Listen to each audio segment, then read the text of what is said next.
Today we'll continue on my goal to react to all of Frank Turek's video on cross-examination. We'll watch two videos today. One deals with good versus evil, and I don't know what the fuck to expect. The others deal with the law of contradiction. Hope you enjoy.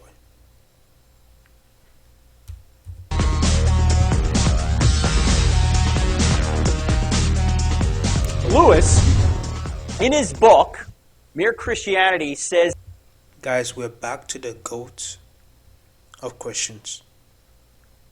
This is one of the greatest Christians of all time, according to Frank Turek. This about his argument against God, about all the injustice in the world. He said, as an atheist, my argument against God was that the universe seems so cruel and unjust. But how had I got this idea of just and unjust? A man does not call a line crooked unless he has some idea of what a straight line is.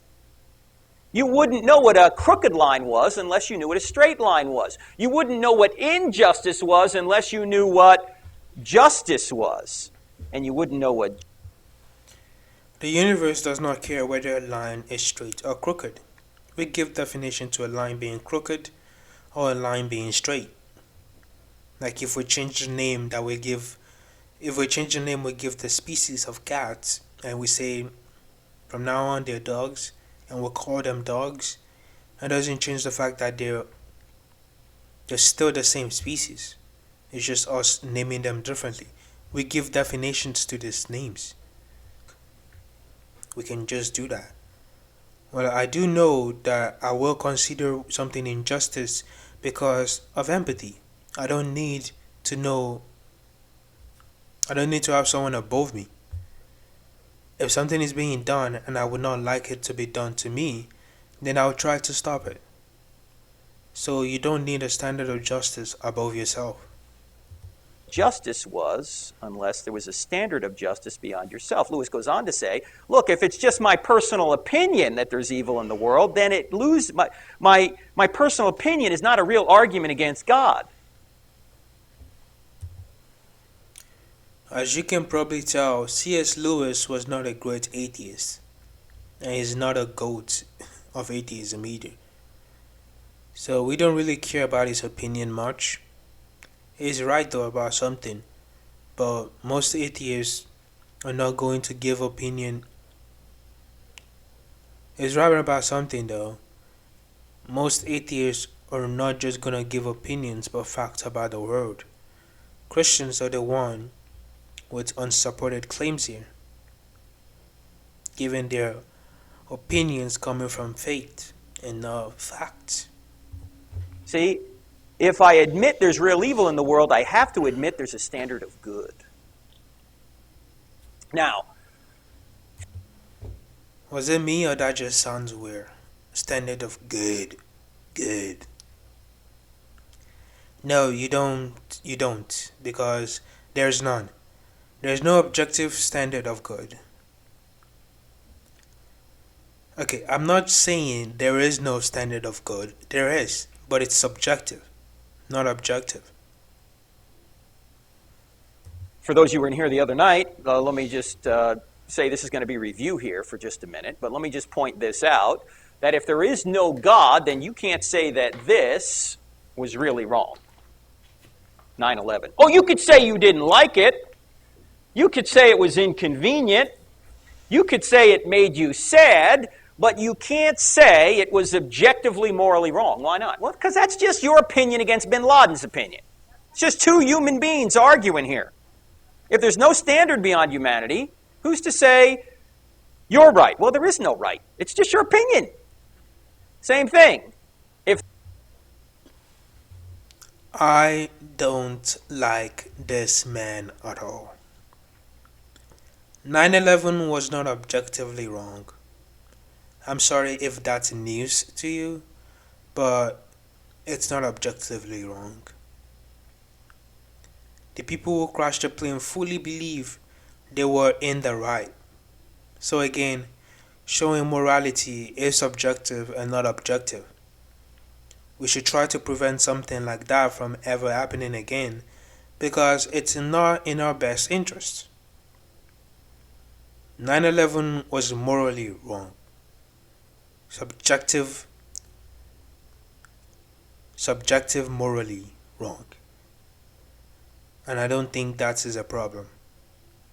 We all can agree that we would not want that to happen to us or our family. So again, preventing it from ever happening and labeling us evil is pretty beneficial.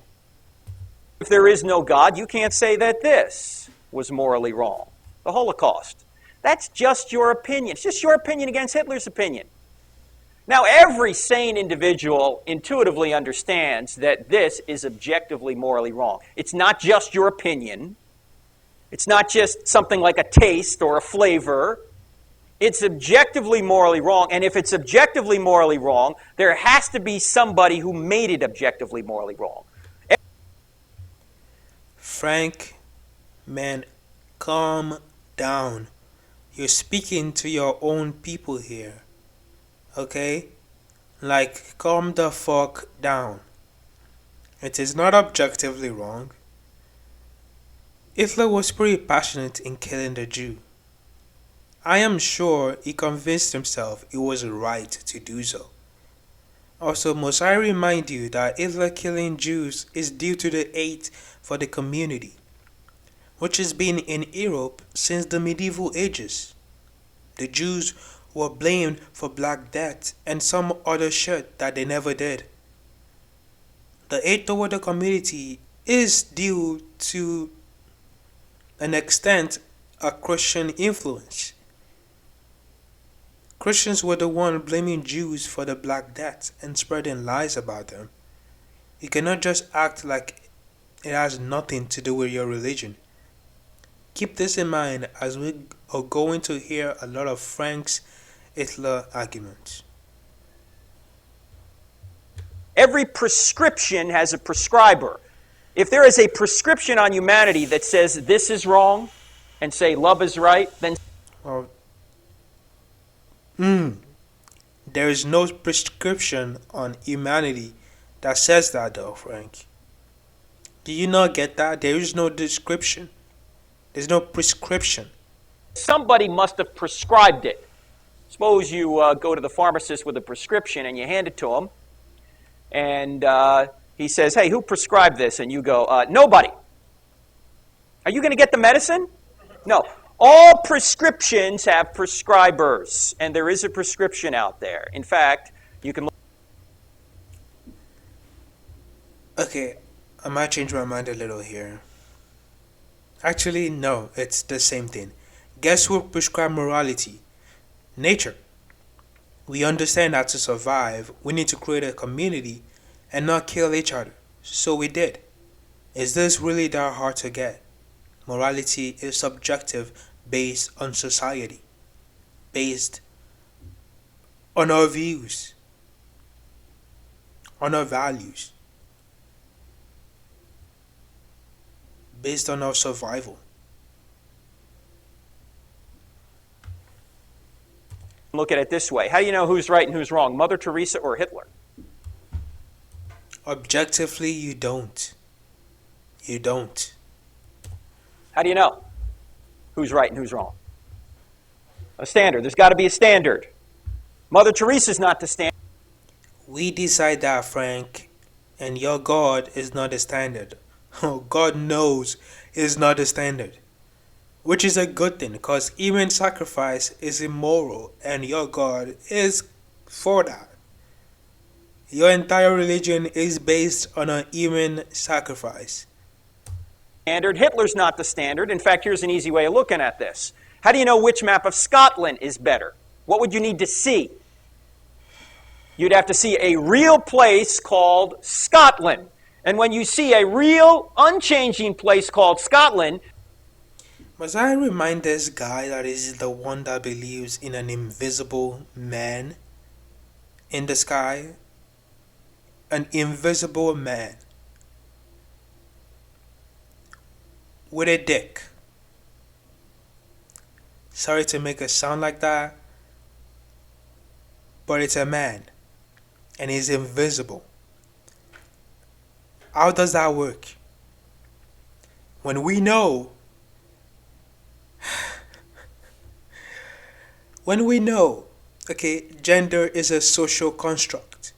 So how is God, you know, nothing in religion, nothing in Christianity make sense. Just let him continue. You can see that map A, while it's not perfect, is a better representation of the real Scotland than is map B. If Scotland doesn't exist, these two maps are meaningless, right? Likewise, if there's no standard of morality beyond Mother Teresa and Hitler, then anything you say about their morality or immorality is meaningless as well. Objectively, yes. Subjectively, no. The opinion is one of a reasonable one. Promote Hitler's action as one that is moral, and society will fall apart and our species will most likely see its end. That's just your opinion. But since here, real Scotland does exist, we can see that map A is better. Not perfect. Also, are you saying there's a real objective morality? Well, then present it to us. In the last video that I did on Frank, he said shit about, he presented a scenario of 4 people being on a boat raft that's made for 3. He said there's an objective right answer, but he never gave the answer. In the same video, he said Christians can agree and disagree on what to do. Even those with the Holy Ghost, they could agree or disagree and have different opinions on what they need to do in the situation where there's 4 people on a boat raft that's made for 3. Meaning either all 4 are gonna die or you're gonna save 3. Frank, make some sense. If you're not gonna present any fucking evidence, we actually have a map of real Scotland. We don't have shit on your objective morality. And we don't have shit on your invisible God either. The lawgiver, apparently. Perfect, but better. That's exactly what you do when you compare Mother Teresa and Hitler. Mother Teresa wasn't the standard. Hitler wasn't the standard. There's a standard beyond both of them by which we measure both of them. And we say Mother Teresa lived up to that standard better than did Hitler. Again, C.S. Lewis said it best. He said, the moment you say that one set of... See what I mean by is the Christian goat? They basically worship, apologetics worship this man. I don't think so though. I have no idea who Mother Teresa is. I should probably search it up, but I don't care enough. Hitler was more Christ-like than Mother Teresa, even though I don't know who Mother Teresa is, and I don't care enough to search her up. It took care of his own race, something the Bible is definitely for, since God only chose this race in the Middle East, this ethnic group in the Middle East to take care of for like thousands of years. Actually, I don't even think it's thousands.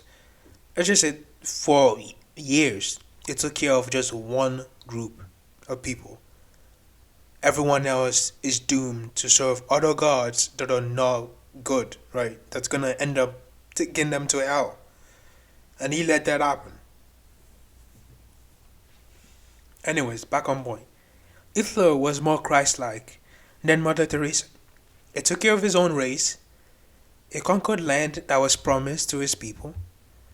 Wiped out the people that were living there, you know. Like take out the Jews and everyone that he doesn't like. He started a bunch of people. So I bet God loved this man more than Mother Teresa. He's close to God's heart like David.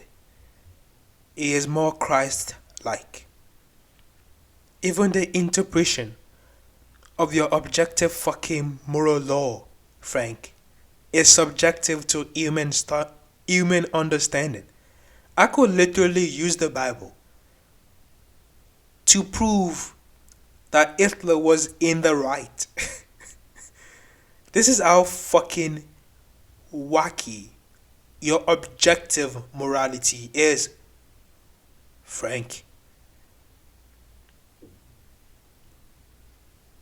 You have a book that gives you objective laws, apparently, and those laws are subjective to how we interpret them. Meaning, I can argue for slavery in your Bible, for why we need slaves. I could argue against it too. So, what the fuck do you mean objective? Moral ideas can be better than another. You are, in fact, measuring them both by a standard, saying that one of them conforms to that A subjective standard. standard more nearly than the other, but the standard that measures two things is something different from either. When you measure Mother Teresa against Hitler, there's a standard that's different from both Mother Teresa and Hitler, and you're comparing Mother Teresa and Hitler to that standard. You're seeing how they measure up. You're admitting there's a real morality out there. So there is a real morality. Out where, Frank? You're saying you have it. You have this objective morality in your heart, not just out there. You need to present evidence for what you're saying. Out there. And if you say Hitler was evil, you only know that because you have some idea of what good is. And you're saying he's fallen short. No, because I don't want Hitler to exist ever again. Someone like Hitler to ever happen again. Of that standard. So, bottom line, does evil disprove God? No. Evil does not disprove God. The existence of evil actually presupposes God because objective evil can't exist unless God does. In fact, this may seem a little strange, but evil doesn't disprove God. It may prove there's a devil out there, but it doesn't disprove God. Yes, it does. Because evil just points to good. Evil only makes sense in light of good. So there may be a... So a kid needs to die of cancer for us to understand what is good. That is the best plan your God can make up. You see, Frank, you... This... a malevolent being out there that is causing some of this evil, but that doesn't mean that there's no good, there's no God. In fact, evil, as we'll see in a minute, can't exist on its own. I survive. Okay. You see, it makes sense that bad things happen if there's no God. But once you introduce that factor, then we have to ask, what the fuck is that God doing? If you then say, this is a good God, then we'll have to say that is BS. This is because evil exists. Evil does not disprove God, but it disproves the idea of God being good. And it seems that Christians cannot have both together. Actually, it seems that Christians want to have both, and they can't. That's it for today. I was gonna do 2 videos, but I changed my mind. I was gonna do another video, but this is way too long, so I'll just do it separately. That's it. Have a great day, and be expecting the next video soon.